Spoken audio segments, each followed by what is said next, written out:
Hello everyone, আসসালামু আলাইকুম। সবার কি অবস্থা? সবাই কেমন আছেন? সবাই অবশ্যই জানাবেন কমেন্ট করে।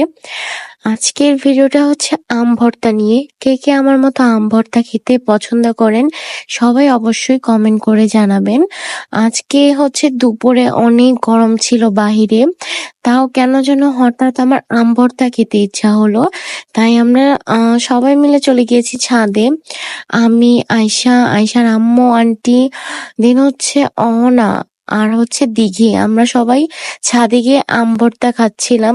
আম ভর্তাটা এত মজা হয়েছিল। আম ভর্তাটা আসলে আমি বানিয়েছিলাম, বাট নিজেরটা নিজেই প্রশংসা করলাম। আমার কাছে খুব ভালো লাগছিল। আর কাঁচামরিচ দিয়ে আম ভর্তা খেতে তো খুব মজা লাগে। জানি না কার কাছে কেমন লাগে, বাট আমার কাছে অনেক মজা লাগে। তাও আবার সাথে যদি হয় লেবু পাতা, উফ, কথাই নাই ভাই, এত